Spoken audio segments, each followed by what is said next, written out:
Eu sou Mário Persona e essas são as respostas que eu dei aos que me perguntaram sobre a Bíblia. Versículo 23.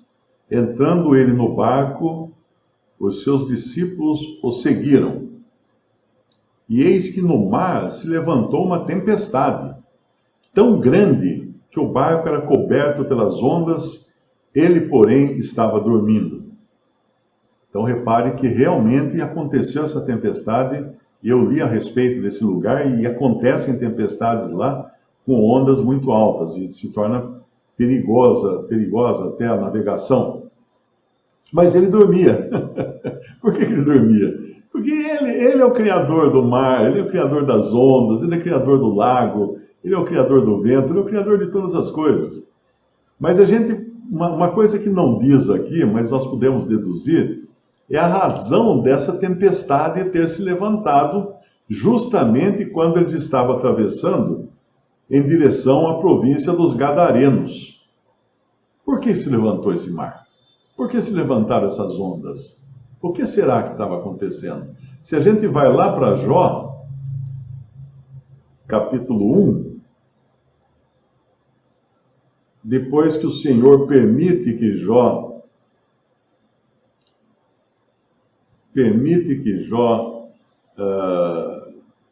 que Satanás cause tribulações a Jó, inclusive matando seus filhos, né? Destruindo suas propriedades, seus rebanhos e tudo mais, nós vemos Satanás agindo daí com autorização.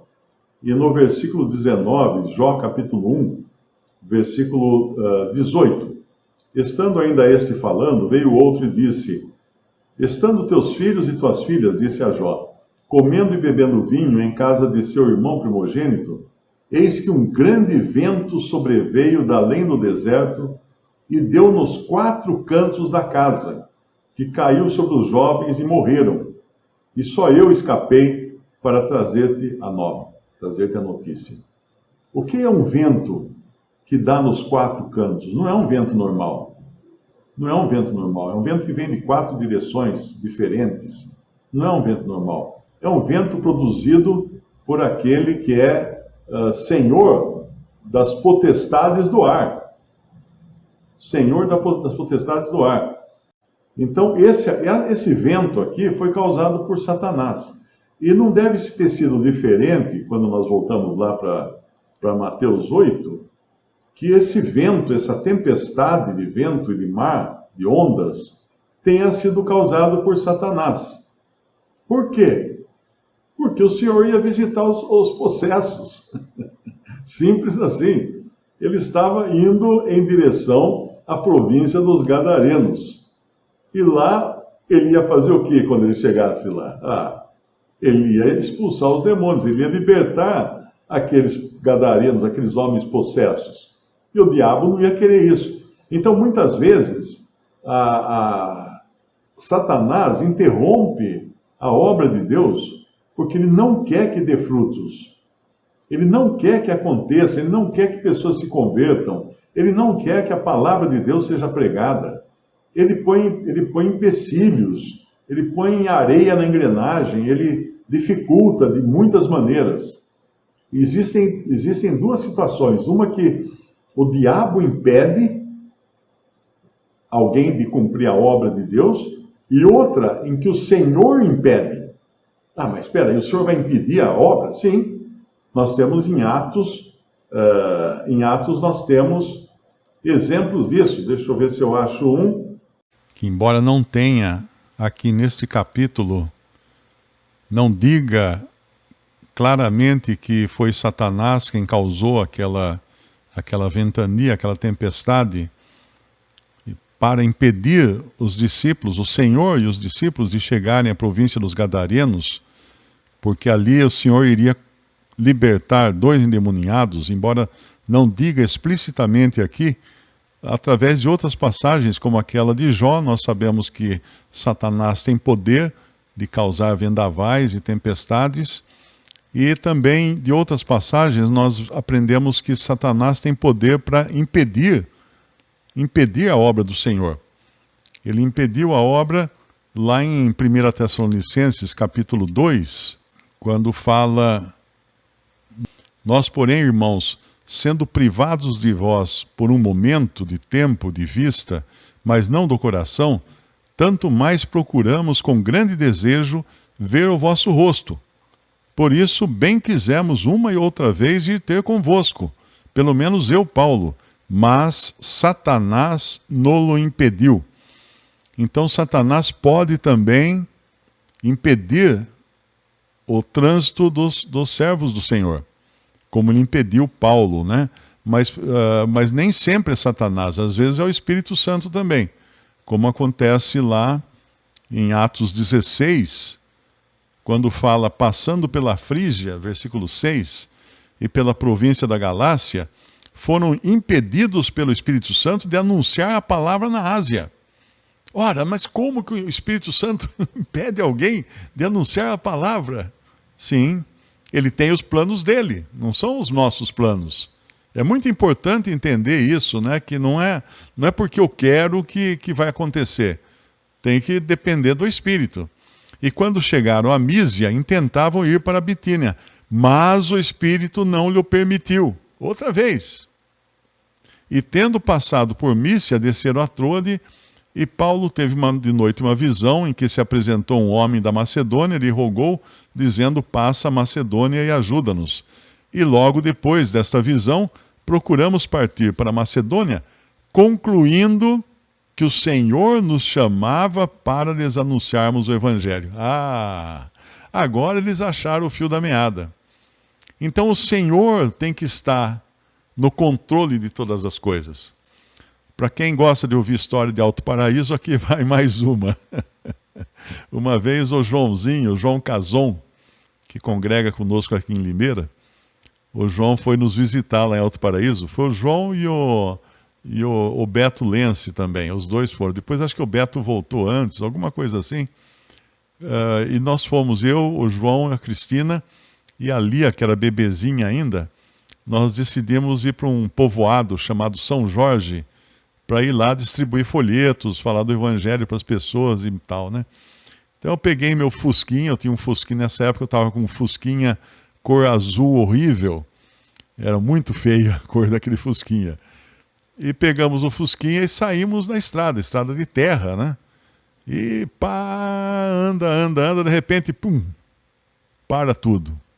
Apagou o Fusquinha, o motor não pegava, não dava nem contato, não fazia nem nhenhenhé, nada. E tenta aqui, olha ali, nada, não acontecia nada. Aí nós pegamos, oramos, né? Vamos orar, será que o senhor quer que a gente vá? Não. Oramos, bom, não, acho que o senhor não quer, né? Acho que o senhor não quer. Vamos voltar? Vamos voltar. Entramos no Fusquinha, dei partida. O Fusquinha pegou, voltamos para Alto Paraíso. Então, por alguma razão, não era para a gente continuar. Não sei, podia ter algum perigo na frente, algum acidente, alguma coisa, mas o senhor cuidou. E passando pela Frígia e pela província da Galácia, foram impedidos pelo Espírito Santo de anunciar a palavra na Ásia. O Espírito Santo os impediu por alguma razão, talvez porque ali eles seriam mortos, né, ou qualquer coisa assim. Então não dá para saber, só dá para saber que o Espírito Santo os impediu. Então, como aconteceu com o Fusquinha, chegou, impediu, então vamos voltar para casa, vamos, da partida pegou.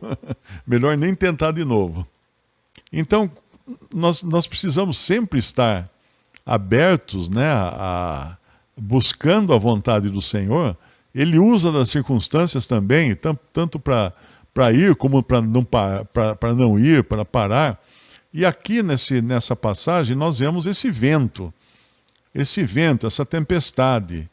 E o que aparece de correto aqui nos discípulos é que eles pedem socorro para a pessoa que podia socorrê-los, o Senhor.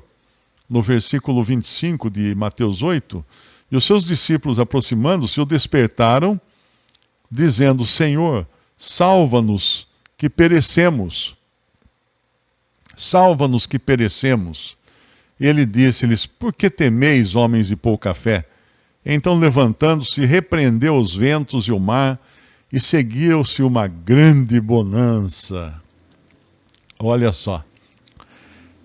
E aqueles homens se maravilharam, dizendo: que homem é este que até os ventos e o mar lhe obedecem? Ah, vocês não viram nada ainda. Vocês ainda não viram nada. Quem é esse homem que os ventos e o mar lhe obedecem? Porque ele criou os ventos, ele criou o mar. Ele tem poder sobre todas as coisas.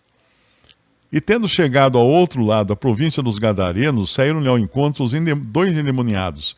Num outro evangelho fala que é um. Aqui fala que é dois. Ué, então discorda? Tem erro na Bíblia? Não. Não tem erro. É porque o assunto aqui são os dois. O assunto no outro é o um. É muito importante entender isso, que às vezes aparecem dois, aparece um, porque está relacionado ao que o Senhor quer mostrar naquela passagem. E aqui são dois endemoniados vindos dos sepulcros, tão ferozes eram que ninguém podia passar por aquele caminho. E eis que clamavam, dizendo: que temos nós contigo, Jesus, filho de Deus? Vieste aqui atormentar-nos antes do tempo? E andava pastando distante deles uma manada de muitos porcos. Aqui, na realidade, essa província dos Gadarenos não era habitada por judeus, ou pelo menos exclusivamente por judeus, porque os judeus não criavam porcos, né? Os judeus não comiam carne de porco e não criavam porcos. Aqui era uma população mista. Essa província dos Gadarenos fazia parte de uma região chamada das 10 cidades. Tem uma outra passagem que fala dessa região das 10 cidades. E em outra passagem nós vamos ver que depois pessoas dessas 10 cidades acabariam se convertendo também e seguindo a Cristo, por causa do que acontece aqui, desse evento aqui. Se quiser, a gente pode até olhar essas outras passagens. No versículo 31, e os demônios rogaram-lhe, dizendo: se nos expulsas, permite-nos que entremos naquela manada de porcos. E ele lhes disse: ide. E saindo eles, se introduziram na manada de porcos, e eis que toda aquela manada de porcos se precipitou no mar por um despenhadeiro e morreram nas águas. Os porqueiros fugiram, chegando à cidade, e divulgaram tudo o que acontecera aos endemoniados. E eis que toda aquela cidade saiu ao encontro de Jesus, e vendo-o, rogaram-lhe que se retirasse dos seus termos. Claro, né? Porque ele deu um prejuízo tremendo ali. Aqueles homens estavam mais interessados nos porcos do que em Jesus. Então é muito importante entender isso, que as ações do Senhor tinham consequências, e as consequências muitas vezes eram para revelar os corações, como aconteceu aqui. Visite respondi.com.br. Também 3minutos.net. Baixe os e-books ou adquira os livros.